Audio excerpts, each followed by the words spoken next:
मैं कोई ना भगवान हूं ना बाबा हूं, लाखों गलतियां मैंने की होगी, मैं कोई किसी का आशीर्वाद देने की औकात में नहीं हूं। लेकिन एक चीज है जो मुझे इन सब से अलग करती है, वो ये है, मैं वतन के खिलाफ नहीं सुन सकता। हाँ, और एक चीज और है कि इंडियन आर्म्ड फोर्सेस के जो लोग हैं वो बड़े तहजीब वाले होते हैं। मैं अपने आप को उनसे कंपेयर नहीं कर सकता। वो बड़े तहजीब के होते हैं, उनके बड़े मैनरिज्म होते हैं, वो किसी को गाली नहीं बक सकते हैं, उनके बहुत प्रोटोकॉल होते हैं। अपना कोई नहीं है बे, लात रख के फाड़ देंगे, जिस मतलब सीधी सी बात ये है, वतन के खिलाफ वाली बात है। तो हमारा ये है कि मैं कोई आर्मी का कोई बंदा नहीं हूं, आर्म्ड फोर्सेस से नहीं हूं, पीछे लेकिन हाँ मेरे बराबर कंट्रोवर्सी थी ना, आपको किसी ने आपकी शिकायत लगा दी थी, यू बीइंग आर्मी ऑफिसर और समथिंग, और वो क्या लफड़ा हो गया था? हाँ, फालतू का। हाँ। अरे वो तो बहुत अच्छा हुआ, वो बहुत अच्छा हुआ था वो। हाँ, वो मेरे लिए बहुत अच्छा हुआ था। उसका रीजन था, मैं एक बड़ी लाइन है मेरी एक और है कि बदनाम वो हुए जो लड़ बैठे, बदनाम वो हुए जो लड़ बैठे, उन नालायकों को किसने पीछा जो सिर्फ खाली घर बैठे। तो जो लोग सिर्फ घर बैठे, अब दूसरी बात है जो आपने बताया, मैं आपको बिल्कुल स्टार्टिंग से बताया, ये पहली बार हो रहा है, क्योंकि जनरली मैं इतना डिटेल में इस बारे में कभी मैंने बात नहीं की, क्योंकि वो वकीलों का काम है, वो कोर्ट का काम है, पुलिस का काम है, वो वैसी रक्षा मंत्रालय फर्स्ट हैंड एक्सपीरियंस आपके साथ शेयर कर रहा हूं, और तकरीबन 3-4 हजार लोग आपके फॉलोअर्स देख रहे हैं। अरे उसकी महर है, बिल्कुल बिल्कुल। एक बड़ी छोटी चीज बताता हूँ, ये फैमिली है तो उसमें बात कर सकते हैं अपन। मैं आपको बताता हूँ, कोई मीडिया वाले को मैं वैसे ही हड़का देता हूँ, क्योंकि 2 टाइप की मीडिया वाले हैं। एक है भारत माता की जय, जिसको वंदे मातरम पसंद है, दूसरा भांड और चुरकट लोग हैं, उनको मैं वैसे भी जवाब नहीं देता हूँ। तो ये कंट्रोवर्सी शुरू हुई। आपको याद होगा मैंने एक ही अपने वीडियो में गाली बकी है, मेरा सिर्फ एक वीडियो। मैं जनरल लाइफ में गाली गलौज का उपयोग नहीं करता हूं, मैं बहुत सभ्यता से, बहुत इज्जत से, बहुत एहतराम से किसी से भी बात करता हूं, बड़े एहतराम के साथ में बात करता हूं, सबसे इज्जत दे के बात करता हूं। मेरे लिए सब बराबर है। अगर कोई ने मुझ पे इल्जाम लगाया है तो उसको भी ये संवैधानिक अधिकार है, उसका आर्टिकल 19 में भारत का कॉन्स्टिट्यूशन उसको अधिकार देता है सवाल पूछने का, तो मैं उसको गलत नहीं बोल सकता हूं। और मुझे भी उसी कॉन्स्टिट्यूशन ने कुछ अधिकार दिए, मैं सबकी इज्जत करता हूं। मेरा एक वीडियो है जिसमें मैंने दबा के गाली दी है, मतलब किसी को नहीं छोड़ा। और वो जिनको मंत्री संतरी मीडिया फीडिया जो भी था, जिसने मेरे भारत के शहीदों के खिलाफ बोला, भारत की शहादत पर सवाल उठाए, मैंने सबकी दबा के तहसी की। तो उसके बाद क्या हुआ, जब आप क्या होता किसी का पैर हिलाते हो तो ऊपर पूरी सल्तनत हिलती है, तो सल्तनत हिली। तो इसके बाद क्या हुआ कि उनने पहले कोशिश की गई, 4-5 हजार लेटर लिखे गए मुझ पे किसी लड़की वाला आरोप लगाने के लिए, क्योंकि मैंने 40 लाख के लगभग, मेरी मिशन प्रार में हम लोगों ने 35-40 लाख लड़कियां सिखाई हैं, बच्चियां 20 साल हो गए यही काम करते हैं, गांव-गांव जाके मिशन चला रहे हैं हम लोग बच्चियों के स्कूल कॉलेजेस में। तो बेचारों को क्या हो गया, बेचारों के साथ हो गया गोली।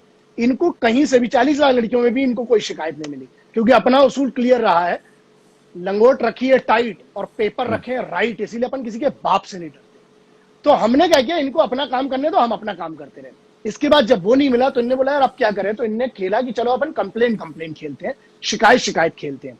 अब आपको पहले तो ये बता दूं कि शिकायतें कहां कहां हुई है। एक आदमी की छोटे से थाने में शिकायत होती है तो उसकी हालत खराब होती है। ये उनके लिए जरूरी है बेटा जो बड़े रास्ते पे चले हो ना, तो कभी इन सब चीजों से मत डरना, क्योंकि ये सब उसका हिस्सा है। हम जिनको छाती पे पहनते हैं ना, अभी जब मैं आपसे बात कर रहा हूं तो मेरी छाती पे मैंने अशफाकुल्ला खान साहब पहने, शहीद आजम भगत सिंह साहब पहने और बिस्मिल साहब पहने हैं। आप सोचिए, ये किसी की ऐसी धमकियों से नहीं डरना। तो क्या हुआ, एक कंप्लेन की गई, सीधे के सीधे क्राइम ब्रांचेस को कंप्लेन हुई, मध्य प्रदेश, गुजरात, दिल्ली, मुंबई कमिश्नर, और उसके बाद रक्षा मंत्रालय में लगभग 70-80, रक्षा मंत्रालय मिनिस्ट्री ऑफ डिफेंस में, उसके बाद नेवी में कंप्लेन हुई, इंडियन आर्मी में, इंडियन नेवी, इंडियन एयरफोर्स में, वहां पर कंप्लेन्स हुई। उसके बाद गृह मंत्रालय में हुई, डायरेक्टली प्रधानमंत्री राष्ट्रपति जी के लेटर हो गए, सब हो गए। हमने क्या किया, हमने सिर्फ एक चीज धारण की जो सबसे इंपॉर्टेंट है, और वो होती है मौन। कई बातों में चुप्पी सबसे बड़ी ताकत होती है। वो स्नाइपर था एक मेरा यार, उसने बड़ी बात बोली थी कि हम चाहें तो जब चाहे किसी की भी खोपड़ी उड़ा सकते हैं, लेकिन हम ये देखते हैं कि जिसकी हमें खोपड़ी उड़ाना, क्या उसकी औकात है हमारी गोली खाने की, हमें जवाब किसको देना ये पता होना चाहिए। ये सेम मेरा स्टाइल, किसी को जवाब नहीं दिया जाता। मैं भी कभी किसी को जवाब कंट्रोवर्सी हुई, जी, तो जब ये कंट्रोवर्सी हुई तो कभी नहीं, बहुत सिंपल सा। तो ये कंट्रोवर्सी कहां से, देखिए, घूम के रक्षा मंत्रालय से वो फॉरवर्ड करी गई होगी। क्या होता है, एक प्रोसेस होता है, जब आप प्रधानमंत्री साहब के इधर करेंगे या रक्षा मंत्रालय में करेंगे तो वो नीचे उतर के आती है, राज्य सरकार को भेजी जाएगी। अब जिस राज्य सरकार में, राज्य सरकार का मंत्रालय उसको पुलिस विभाग में भेजेगा या सीआईडी में भेजेगा, या जो भी उनकी इन्वेस्टिगेशन की एजेंसी होगी, जैसे मेरे वाले में क्राइम ब्रांच को होगा या सीबीआई को होगा या सीबीआई सीआईडी को होगा, जो लोकल होती है, जो स्टेट की होती है उसको।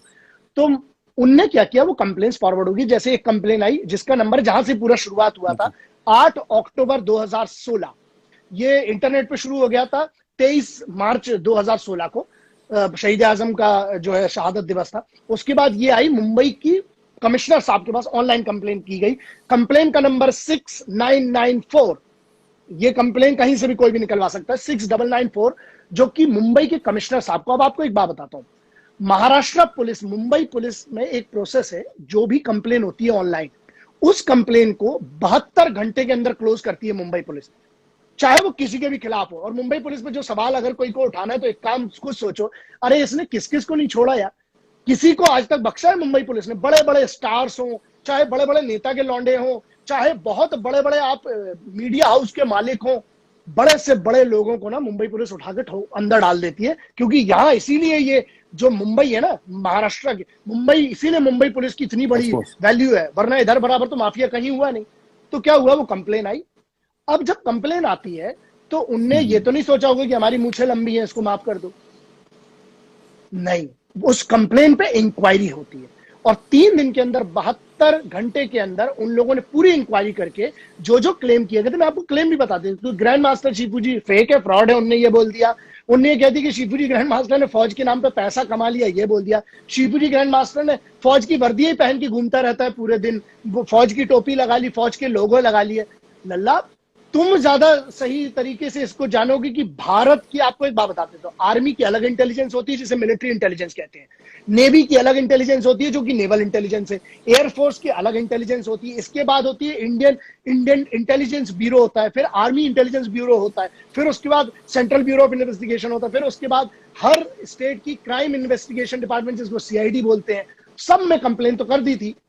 मैंने क्या किया, जिस व्यक्ति ने पूछा, जिसके पास अथॉरिटी थी, इंटरनेट पे जवाब नहीं दिया जाएगा। बहुत सारी ऐसी चीजें जिसका इंटरनेट पे कभी जवाब नहीं दिया जाएगा, और देना चाहिए भी नहीं। जिसको आज भी सवाल उठाना उठाए, ठीक है, देना भी नहीं चाहिए। उसके कारण होता है, क्या होता है, प्रॉब्लम यह है कि मुर्गा सोचता है कि उसने बांग दी तो सूरज हुआ। सूरज को घंटे फर्क नहीं पड़ता, सूरज अपने हिसाब से उगता है। और जब मेरे अकाउंट्स हैक हुए थे, इसी दौरान मेरे अकाउंट्स हैक हो गए। मेरे एक फैन क्लब की वेबसाइट थी, वो वेबसाइट पर जो डला हुआ था, उनने बोला कि ये इसकी वेबसाइट है और इसमें ये लिखा हो। पहली बात तो ये, वो जाने, तुम केस कर दो, आईपी एड्रेस ट्रेस करेगा, जिसकी वेबसाइट होगी, जिसने अपलोड किया होगा, वो साइबर विंग का काम है, वो जाके उसको उठाएंगे। मैंने किया होगा, मैं जाऊंगा, कानून से बड़ा कोई नहीं है। मैं हमेशा कहता हूं द कॉन्स्टिट्यूशन इज सुप्रीम, और मैंने संविधान का सम्मान किया। घंटों की ग्रिलिंग हुई है, पता है आपको, घंटों की इंक्वायरी होती है, ऐसे नहीं छोड़ देते। आराम से आप जो सवाल पूछेंगे मैं उसका जवाब दूंगा, मेरे पास जो दस्तावेज होंगे वो दिखाऊंगा, लेकिन इसको दिखाऊंगा जो इन्वेस्टिगेटिंग एजेंसीज होंगी, ठीक है। और दूसरी चीज, मैंने जो कहा है उसको भी नहीं मानेंगी एजेंसीज, ये एजेंसीज मानेंगी जो डिपार्टमेंट कहेगा। और मैंने एक बात बताई है, मैंने तो सबकी, मेरा कोई सगा नहीं और मैं किसी का सगा नहीं, तो मेरी तो कोई सरकार भी मदद नहीं करने वाली, मेरा तो कोई नेता भी मदद नहीं करने वाला। अपन तो सिर्फ एक ही भरोसे थे, उसके और अपने कर्म के, जो हमने काम किया है।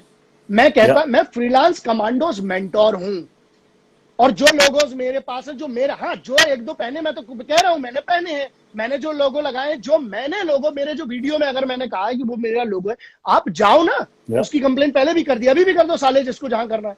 मैं कोर्ट को जवाब दूंगा, मैं इन्वेस्टिगेटिंग एजेंसीज को, पुलिस को, आर्मी इंटेलिजेंस को, मिलिट्री इंटेलिजेंस पूछेगी, मैं जवाब दूंगा। नहीं है, मुझे डाल दो, उठा के जेल में डाल दो, जिसको अगर लगे क्राइम किया है तो। पहले बेटा एफआईआर होगी। अब एक बात बताओ, 80 से ज्यादा कंप्लेन हुई, एक एफआईआर नहीं हुई। एफआईआर होती है उस क्राइम में, जो क्राइम में उतने सेक्शन होते हैं। मेरे ऊपर ऐसा कोई सेक्शन ही नहीं है। आप कह रहे हो, चलो फॉर एग्जांपल कि मैंने वर्दी लगा के या लोगो लगा के, या मैंने कुछ ऐसा काम किया। चलो एक बात बताओ, एक होता है गलत करने वाला, दूसरा जिसके खिलाफ गलत हुआ है। तो मैंने जिसके खिलाफ गलत किया वो कहां है लल्ला, उसको लेके आओ, वो कंप्लेन करे, उसको हम जवाब देंगे कोर्ट में, हम काय को देंगे। So it's very simple. Complaints हुई। इसके बाद आपको एक रीसेंट बताता हूं, मैंने खुद के खिलाफ एक आरटीआई की, अभी की बताता हूं, मेरे ख्याल से 6 महीने पहले मैंने एक आरटीआई की अपने खिलाफ। कि ग्रैंड मास्टर शिपूजी शौर्य भारद्वाज के खिलाफ रक्षा मंत्रालय में कितनी कंप्लेंट्स हुई हैं, कब कब हुई हैं, और मुझे यह बताया जाए कि उसमें ग्रैंड मास्टर शिपूजी का क्या आरोप है, क्या दोष है, और उनको कौन कौन सी धारा के अंतर्गत क्या क्या हुआ उस कंप्लेन का क्या हुआ। मालूम है आपको क्या हुआ? उसमें आरटीआई में जवाब आया 10 ऐसी कंप्लेन थी जो छठ के नीचे आई थी। 10 complain in ministry of defence की बात कर रहा हूं सिर्फ मैं। एक कंप्लेन हो जाती है थाने में ना, तो आदमी की पेशाब निकल आती है। रक्षा मंत्रालय में मेरे खिलाफ बड़े बड़े लोगों ने 10 कंप्लेन की, और उस कंप्लेन जब हुई, उस कंप्लेन में लिखा कि all 10 complaints have been disposed of by a due process after following a proper investigation. तो मेरी पीठ के पीछे पूरी एक इन्वेस्टिगेशन हुई है, क्योंकि पुलिस का काम दिखता नहीं है। पुलिस जो आपके खिलाफ कर रही है वो आपको बता के नहीं करेगी कि तुम चाचा के लड़के लगते हो, तुम्हें फोन कर देगी। नहीं, पुलिस है, इन्वेस्टिगेटिंग एजेंसी, उनने किया। और मेरा तो इतनी बड़ी कंट्रोवर्सी थी, बहुत सारे मीडिया हाउस वाले भी खड़े हो गए, तो सबकी लूंगा, लेकिन वही वाली बात है ना, अभी नहीं। हर चीज का वक्त होता है, जब लगेगा मुझे कि इनकी औकात हो गई है मेरे जवाब की, मैं इनको जवाब दूंगा।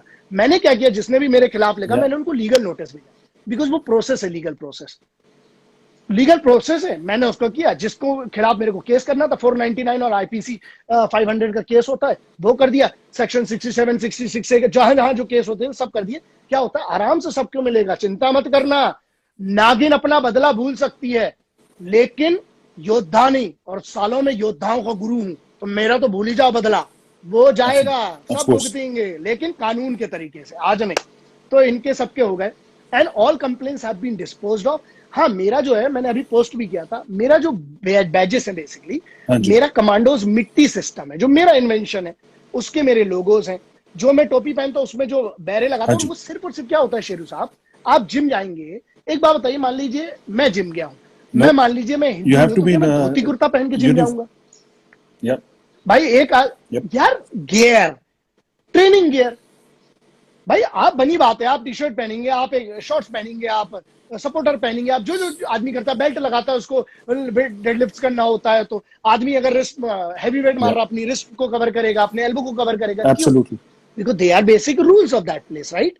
तो अगर हम ट्रेनिंग देंगे तो हम साला लुंगी में थोड़ी देंगे यार, हम ट्रेनिंग देंगे तो उसके कॉम्बैट शूज होते हैं। लेकिन एक चीज है, मैं आज कह रहा हूं, फिर से क्लेम करता हूं, मैंने कभी भी इंडियन आर्मी, नेवी, एयरफोर्स का एक भी लोगो यूज नहीं किया। अगर हाँ, मतलब अपनी यूनिफॉर्म्स में, पहली चीज। दूसरी चीज, अगर आपको लगता है मैंने जो चीज यूज की है, तो बेटा तुम सुनो, तुम हो सिर्फ चिंदी लोग। क्यों चिंदी लोग हो?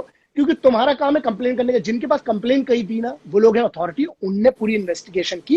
एंड इन्वेस्टिगेशन के बाद, लेकिन आज भी बता दूं, अगर मैंने गलत किया है शेरू साहब, मैं कहता हूं आप मुझ पर केस चढ़ाइए, बिल्कुल केस करो। और मैं तो कहता हूं इन लोगों से जो मेरे खिलाफ है, एक काम करो, अबे तुम लोग अकेला अकेला मत लड़ो, एक काम करो, सब इकट्ठे हो जाओ। नहीं हो पाएगा तुमसे हमारा शिकार, में तुम्हारी औकात के बहुत बाहर है, इकट्ठे हो जाओ, बड़ा लॉयर करो सुप्रीम कोर्ट का, बहुत बड़ा वाला, ठीक है। और बड़ी वाली पुलिस लाओ, पता नहीं कौन सी पुलिस लाओगे, मुंबई पुलिस तो तुमने कर ली कंप्लेन यहाँ पे। जहां की तुम्हें पुलिस को लाना हो, जहां की जिसको लाना हो तुम लाओ, और अगर मैंने गलत किया है तो वो कानून निर्धारित करेगा, कोई दो कौड़ी का चिंदी चोर नहीं। एक और बात आपको बताता हूं, इसमें एक लड़की भी इन्वॉल्व थी, नाम नहीं लूंगा क्योंकि किसी का अपन को अपमान नहीं करना है। इसमें एक लड़की भी इन्वॉल्व थी, जो मुझसे सूरत इवेंट के दौरान मिलने भी आई थी। उसके साथ धोखा ही हो गया था कि उसने कहा कि सर मैं आपसे अकेला मिलना चाहता हूं, और मैं लॉबी में मिलता हूं, मेरा एक उसूल, मैं किसी अकेले नहीं मिलता हूं। तो लॉबी में मिला, तो वो लड़की की फोटो भी साथ में रखी हुई थी बहुत, तो याद पूरी टीम ने निकाला कि हाँ ये आई हुई थी, उस समय शायद ट्रैप था, वो तो हो नहीं पाया। उस लड़की ने, जिसने मेरे खिलाफ जाके वहां पर कंप्लेन की थी एडीजीपीआई में, आपको एक बात बता दूं, एक आर्टिकल डला हुआ है इंडियन एक्सप्रेस का, उसी लड़की का पूरा 3 पेज का आर्टिकल है। भारत की मिलिट्री इंटेलिजेंस ने अपनी इस पूरी कमांड्स को, ट्रेनिंग कमांड तक को, भारत की मिलिट्री इंटेलिजेंस ने लेटर लिखा है कि वो लड़की एक पोटेंशियल थ्रेट है। उसी लड़की की बात करें, मैं तो नहीं करवा सकता हूं ये तो। और वो लड़की बाद में उस पर एक सस्पिशियस एक्टिविटी के कारण आर्मी, नेवी, एयरफोर्स की किसी भी स्थान के आसपास भी भटकने के लिए उस पर प्रोहिबिशन लग चुका है। और उसी लड़की को, आप सोचिए मतलब कितना बड़ा प्लान हो सकता है, मतलब जिसको डाउटफुली जो पाकिस्तान की एक एजेंट हो सकती है, आप सोचिए उस लड़की के ऊपर, जो लड़की हमारे पीछे प्लांट की करी जाने की कोशिश करी थी इनने, सेम लड़की को आप सोचिए मिलिट्री इंटेलिजेंस ने बैन किया है। आर्मी, नेवी, एयरफोर्स का कोई सिपाही तक उस लड़की से इंटरेक्ट नहीं कर सकता है। ये मिलिट्री इंटेलिजेंस की 1 मई 2017 की मेरे ख्याल से डेट है वहां की, या 2018 की, उसकी एक लेटर, ऑफिशियल लेटर अगर मिलिट्री इंटेलिजेंस हेडक्वार्टर्स ने लिखा है तो आप समझ लीजिए कितनी बड़ी साजिश थी। लेकिन एक बात बड़ी है, इसमें मजा आया। क्यों मजा आया? कि जब आपके ऊपर सवाल उठते हैं ना, तब आपको यह जरूर पता चलता है कि आपकी हस्ती किस लेवल की हो गई। हमने कभी नहीं सोचा था शेरू साहब कि हमारी एक लोकल थाने में भी कंप्लेन होगी। मतलब हम अपने आप को बहुत बहुत छोटा समझते थे यार। हमने कभी नहीं सोचा था कि कोई आके हमें पुलिस की छोटी सी कंप्लेन करेगा। जिस दिन रक्षा मंत्रालय, गृह मंत्रालय में कंप्लेन हुई, उस दिन समझ में आया कि नहीं यार, किसी की तो बिसात बड़ी हिलाई है ना। तो फिर से, and I will and this one with this, कि बहुत उसका वो है कि बदनाम वही हुए जो दुनिया की खिलाफत में बुरे काम के खिलाफ लड़ बैठे। बदनाम वही हुए जो बुरे काम के खिलाफ लड़ बैठे, वरना उन नालायकों को किसने पूछा जिसने चरस मार के। सर, आर्मी की हम बात कर रहे हैं, आपके इजरायली कमांडोज के साथ काफी अच्छे रिलेशन है और सुनने में नहीं, not Israeli commandos and not, we will not touch, okay, we will not touch anything of Israel. अब रीजन, हाँ शेरू साहब, बस ये बता सकता हूँ कि क्योंकि वतन के तौर पर क्योंकि India and Israel are also most preferred nations. मैं क्योंकि आपके फैन पेज में देख रहा था, आपके कुछ ट्रेनिंग रिजीम आपने कुछ शेयर की थी, बट एनीवे उस पे हम नहीं जाते। बट आप जी हाँ जी, अच्छा, मैं आपको एक चीज बताता हूं जो हम डिस्क्लोज कर सकते हैं, वो ये है कि मैं वहां के मेरे एक दो लेजेंड्स हैं जो मेरे गुरु हैं वहां पर, वो मैं बता सकता हूं, जो जिनसे मैंने counter insurgency, counter terrorism, urban warfare, और मैं उनकी बात कर रहा हूं क्योंकि मतलब बहुत सीनियर लेवल के हैं, जो मतलब आप समझ लीजिए वहां की आर्म्ड फोर्सेस दूसरे तीसरे नंबर पे, और वहां की स्पेशल फोर्सेस बिल्कुल अलग है। यहाँ जैसा वहां हंगामा नहीं होता। अपने इधर जितना हंगामा कर लेते हैं ना यहाँ पे खड़े होके, वहां इस टाइप का कुछ नहीं होता है, वहां फिर अलग ही टाइप का है। तो मेरा उनका मैं बहुत इज्जत करता हूँ। I have very high respect for all the especially the Israeli Defense Forces, all the special forces people. If I'm talking about Sharon Saab, if I'm talking about Eaton, if I'm talking about all the legends there, I have very high respect for them. तो गुरुओं का अपन इज्जत देते हैं, जो वहां के जो दो चार गुरु हैं। एंड द बेस्ट पार्ट, एक जल्दी मेरा वीडियो आएगा, उनका एक सिस्टम है काउंटर इंसर्जेंसी का, आतंकवाद के खिलाफ की पूरी एक लड़ाई है, ठीक है। और दूसरा हमारा एक सिस्टम है जो मैंने डेवलप किया है, मिट्टी सिस्टम, जिसको हम कहते हैं मिट्टी सिस्टम। तो मैंने डेवलप किया, तो हम लोग दोनों पे बहुत ज्यादा मिलकर काम करते हैं, ये मैं कह सकता हूं बस। लेकिन ये सम्मान की बात यह है कि वहां के लोग भी, जो इजराइल के स्पेशल फोर्सेस के सीनियर मोस्ट स्पेशल फोर्सेस के कमांडोज के कमांडिंग ऑफिसर हैं, उन्हें भी पता है कि मिट्टी सिस्टम क्या है। मेरे लिए, मुझे ये बड़ी बात है कि मेरे देश का एक सिस्टम, वो आज इजराइल के इतने बड़े अधिकारी लोग जानते हैं, डिस्कस करते हैं। वो वीडियो बहुत जल्दी में डालूंगा। उनने क्या कहा है मिट्टी सिस्टम के बारे में, इजराइल के उस लेजेंड ने क्या कहा जिसकी मिनिमम 4000 से ज्यादा किलिंग है टेररिस्ट की, उनने क्या कहा मिट्टी सिस्टम? सर, मिट्टी सिस्टम, और मैं ये भी नोट किया, आप सोशल कॉजेज में काफी इन्वॉल्व हैं। You are always helpful, specially women या वुमेन एम्पावरमेंट की बात करें जी। तो बिहाइंड द सीन आपकी कोई एनजीओ भी है? आप एनजीओ भी चलाते हो apart from your full time thing? Trust है हमारा, ट्रस्ट है बेसिकली, जो मिशन प्रहार का एक ट्रस्ट है। बट उसका सबसे अच्छी बड़ी क्वालिटी ये है हमारे ट्रस्ट की कि हम 1 रुपए नहीं ले सकते, और हमारे मरने के बाद सिर्फ और सिर्फ वो अनाथ आश्रमों और बच्चों के लिए है। तो हमारे लिए वो ट्रस्ट का कुछ नहीं होता। दूसरी चीज, ये ट्रस्ट तो ठीक है, उसका एक बहुत छोटा सा हिस्सा है। मिशन प्रहार तो इतने सालों से चला रहे हैं, अच्छा काम कर रहे हैं, क्योंकि सुना था अच्छे काम में मदद नहीं मिलती। तो जब मदद नहीं मिली तब याद आ गया कि अच्छा काम है, बहुत करते हैं, कोशिश करते हैं बच्चियों का। मेरे ऊपर कर्ज है, मैं बताता हूँ, हमेशा से मेरे ऊपर औरत का बहुत बड़ा कर्ज रहेगा, महिलाओं का, स्पेशली मेरी जिंदगी में, क्योंकि मैं जिसकी सबसे ज्यादा इज्जत करता हूँ वो भी फीमेल है, मेरी भारत माता। इसीलिए आज आप देखिए सबने मदर्स डे पे डाला। मैं बनी बात है, सिक्योरिटी रीजंस भी हैं और बहुत सारी चीजें से मैं अपनी माता जी का फोटो मैं जनरली डालूंगा भी नहीं, मैंने कभी नहीं डाला। मैं बताता हूँ जिनसे मुझे जन्म मिला, बायोलॉजिकल, जिनने मुझे जन्म दिया।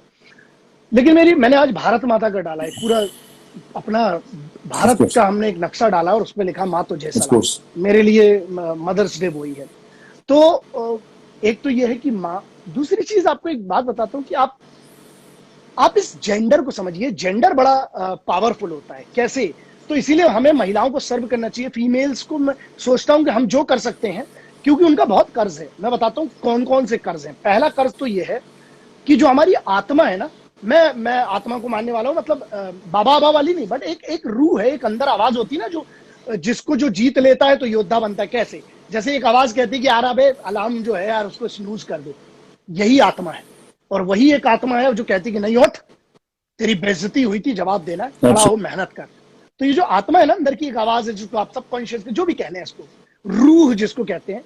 और उसके लिए एक बड़ी अच्छी बात है पंजाबी में कि रूह जिवी होंदी ना, इन्हां कमली कहंदे ने, रूह नू कदी कमला नहीं कह सकते। आ रूह होंदी ने फीमेल ही आसी। अब बंदियां दी मुच्छी दाड़ियां पा सकदी है, पर बंदे जिन्ने भी होंदे ने, तुहाडा रूप जिहड़ा सी बदल सकदा ने। तुहाडी रूप तो तुसी पंजाबी हो सकते, मर्द हो सकते और मुंडा हो सकते ने, पर तुहाडी जिहड़ी रूह सी, रूहदारी जिहड़ी सी, बातें रूह जिहड़ी सी तुहाडी ने, वो किया, वो ते फीमेल ही आ, दाढ़ी मुच्छा पा रखिया सी। तो जो अंदर की आत्मा है वो तो इसीलिए मौत हुई है। तो मैं कहता हूं कि जो रूह है वो फीमेल है। पहली चीज, दुनिया की सबसे ताकतवर चीज है फीमेल से। मैं क्यों फीमेल पे कह रहा हूं? क्योंकि हम आज देखिए, आज बहुत अच्छी चीज है, आज मदर्स डे है, हमने ये सवाल पे बात की, तो मैं अपनी शेरू साहब की, वो अनिरुद्ध जिसने पूरा अरेंज किया, इतनी मेहनत की है, उस अनिरुद्ध की, और पूरे देश में जितने लोग देख रहे हैं, जो नहीं भी देख रहे हैं, जो मुझे दुआ करते हैं उनके लिए भी, जो मुझे बद्दुआ देते हैं, जो मुझे मारना चाहते हैं, उस दुश्मन की माँ को भी मैं सलाम करता हूँ कि माँ तूने एक ऐसा लाल तो पैदा किया जो लड़ने आया। तो मैं सबकी माँ को प्रणाम करता हूँ आज मदर्स डे पे। और हमारे लिए रोज है, लेकिन हाँ जो लोग मनाते हैं, यस यस एवरीबॉडी,